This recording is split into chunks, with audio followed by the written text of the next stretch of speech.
कह रही हो अंबिका? तुम ऐसा नहीं कर सकती अंबिका, प्लीज अंबिका। हम अभी तो दोस्त है ना।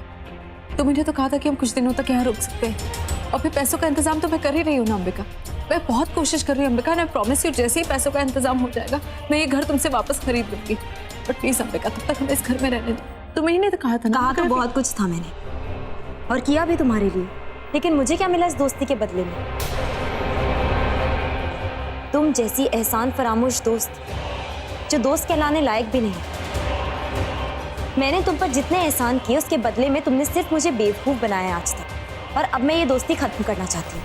मैंने आज तक जो कुछ भी किया है वो मेरी बेवकूफ़ी थी, गलती थी, लेकिन अब मैं ये गलती दोहराऊंगी नहीं। वो तो शुक्र मनाओ कि तुम्हारी कंपनी में लगाया वो पैसे मैं वापस नहीं ले रही, वरना कल ही सड़क पर आ जाते तुम लोग।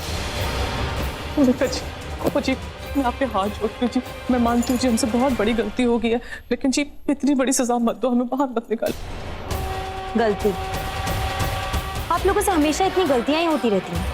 अभी कुछ देर पहले मैं आपसे इतना रिक्वेस्ट कर रही थी कि समझाइए उसे, रोकिए उसे, लेकिन आपने मेरी एक नहीं सुनी, इनफैक्ट किसी ने भी नहीं सुनी, और इसीलिए अब मैं आप लोगों की नहीं सुनूंगी। ये घर तो आपको इसी वक्त छोड़कर जाना होगा, और ये मेरा फाइनल डिसीजन है। ऐसा मत करो जी, माफ कर दो जी। एक मिनट के लिए सोचो तो सही अंबिका। कल मेरा और रवि का संगीत तय हुआ। सबको यहाँ का इनविटेशन मिला है, अब मैं इतना बड़ा फंक्शन लास्ट मिनट कैसे कैंसिल करूँ? Please understand. व्हाट? कल इन दोनों का संगीत है? I don't care. I don't care कि तुम्हारी संगीत हो या शादी। तुम लोगों ने मेरी इज्जत की जरा भी परवाह नहीं की ना, और इसीलिए मुझे तुम्हारी बदनामी से कोई फर्क नहीं पड़ता। जो कुछ किया है तुमने खुद किया है, मुझे मजबूर किया है तुमसे दोस्ती तोड़ने पर, और इसीलिए ये मेरा फाइनल डिसीजन है कि तुम सबको अभी की अभी अपना सामान पैक करके घर छोड़कर जाना होगा। अंबिका, अंबिका,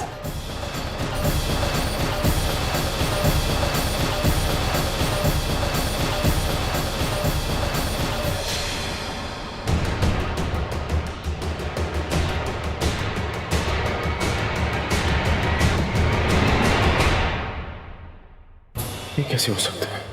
मैंने खुद अपनी आंखों से देखा था, वो निशान, वो बर्थमार्क, वो कैसे गायब हो गया?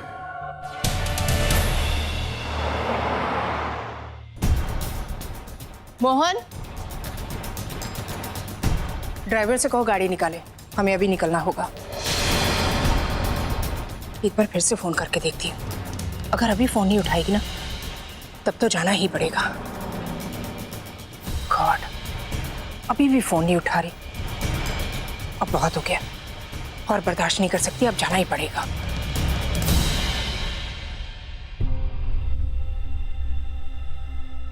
माँ, कहाँ रह गई थी तुम? हाँ, कब से इंतजार कर रही है तुम्हारा। सॉरी। अंबिका बेटा, तुम्हें जिम्मेदारी का कुछ भी एहसास है? इस बात का अंदाजा है कि मुझे कितनी फिक्र हो रही होगी? वो तो पुलिस स्टेशन से फोन आया ये बताने के लिए कि तुम्हारा पर्स वहां रह गया, तब पता चला कि तुमने रवि को रिहा करवाया। बेटा, मेरे मना करने के बावजूद भी तुमने अपनी मनमानी की, एंड आई एम श्योर कि तुम इसके बाद शायद तुम रवि के घर भी गई होगी। आई एम श्योर कि तुम्हारे बर्थ मार्क को लेकर तुम किसी मुसीबत में भी फंस गई होगी, है ना? आई एम रियली सॉरी माँ, मैं जानती हूँ कि ऐसे आपको बिना बताए मुझे पुलिस स्टेशन नहीं जाना चाहिए था माँ, लेकिन मैं क्या करती। मैं पहले जा रही थी तो आपने मुझे रोक लिया, और मैं जानती थी कि आप मुझे नहीं जाने दोगी, और मैं बहुत गिल्टी फील कर रही थी। आप जानती हो कि साकेत से रवि ने मुझे बचाया था, और मेरी वजह से रवि वहाँ जेल में था, इसलिए मेरा ज़मीर मुझे चैन से बैठने नहीं दे रहा था। इसीलिए आपको बिना बताए मैं रवि को जेल से रिहा करवाने चली गई। और हाँ, आपने सही कहा, उसके घर जाकर मैं मुसीबत में भी पड़ गई थी, लेकिन मैं हर मुश्किल से निकल जाती हूँ। पता है क्यों? क्योंकि आप मेरे साथ हैं। आपकी दी हुई हर सीख मेरे दिल में शक्ति बनकर रहती है, और वो मुझे हर मुश्किल से लड़ने की शक्ति देती है। रवि ने मुझसे मेरे बर्थ मार्क को लेकर सवाल किया, और कभी ना कभी तो ये होना ही था। मैंने उसके सारे डाउट्स क्लियर कर दिए। इनफैक्ट उन लोगों को ऐसा झटका दिया कि आज के बाद वो कभी मुझसे सवाल पूछने की हिम्मत भी नहीं रखेंगे। हुआ क्या था बेटा, मुझे एग्जैक्टली बताओ, क्या हुआ वहां पर? मैं उनके घर गई, और मैंने सोचा कि इससे पहले कि बर्थमार्क वाली बात बाहर निकले मैं जल्द से जल्द अपने घर आ जाऊं वापस। लेकिन जैसे ही मैं बाहर निकलने वाली थी वैसे ही रवि ने मुझे रोक लिया और मुझसे सवाल किया। सबके सामने मुझे अपना बर्थमार्क दिखाने पर मजबूर किया। मैंने निवी से कहा, आंटी से कहा कि प्लीज मैं रिक्वेस्ट करती हूँ रोकिए उसे, लेकिन किसी ने मेरा साथ नहीं दिया।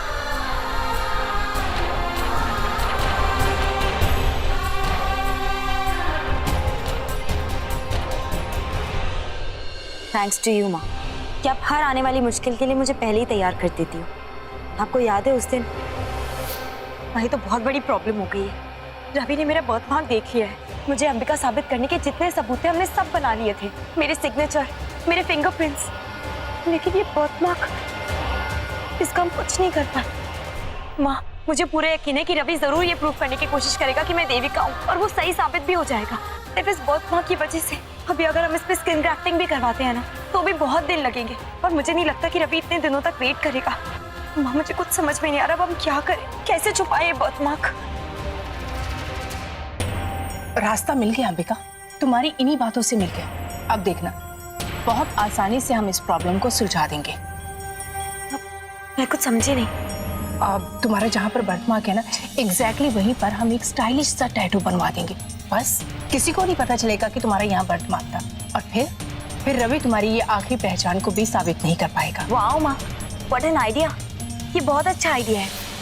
और माँ सबसे इम्पोर्टेंट बात ये है कि अब वो सब लोग मुझसे इतना डरते हैं ना कि मुझसे सवाल पूछने की हिम्मत ही नहीं रखते। हाँ, उन सबकी शक्ल देखने लायक थी जब मैंने उन लोगों से कहा कि उन्हें घर छोड़कर जाना पड़ेगा, आज के आज ही उन्हें सामान पैक करना पड़ेगा। सब लोग आए मुझसे रिक्वेस्ट करने कि प्लीज मैं उनको घर में रहने दूं, लेकिन मैंने ऐसा नहीं किया क्योंकि उनको ये दिखाना जरूरी था कि मैं देविका नहीं, मैं अंबिका हूँ और मैं उनके खिलाफ कोई भी डिसीजन लेने की हिम्मत रखती हूँ। इनफैक्ट अब तो अगर उनके मन में कोई शक भी होगा ना तो भी मुझसे पूछ नहीं सकते वो लोग, इतना डर गए हैं। मैंने ठीक किया ना माँ? वेल डन, तुमने आज बहुत बड़ी जीत हासिल की, लेकिन प्लीज मुझे इन्फॉर्म कर देती। तुम्हें पता है ना मुझे तुम्हारी कितनी फिक्र हो जाती है। हाँ मैं जानती हूँ, आई एम रियली सॉरी, मैं हर बार आपको ऐसे परेशान कर देती हूँ। पक्का आगे से नहीं होगा। ओके अच्छा चलो जाओ, जाकर फ्रेश हो जाओ, मैं डिनर लगवाती हूँ। अरे माँ वो एक और बात है, कल मिस्टर रवि गरेवाल और निवेदिता लूथरा का संगीत है।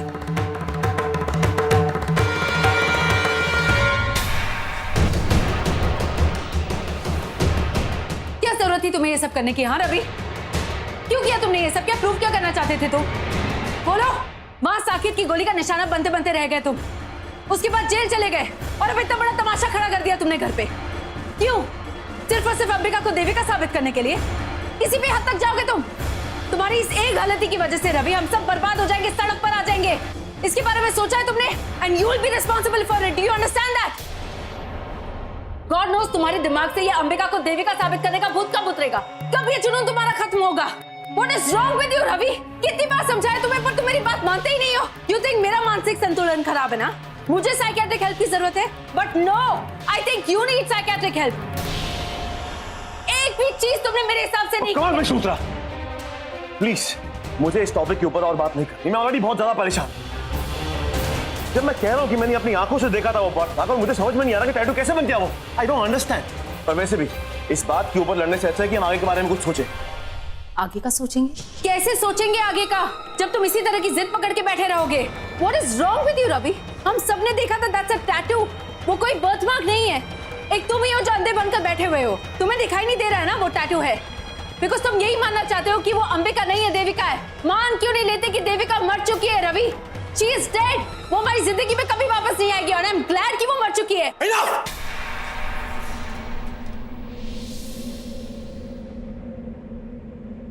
आइंदा अगर तुमने ये बात बोली, I'm telling you, मुझसे बुरा कोई नहीं होगा।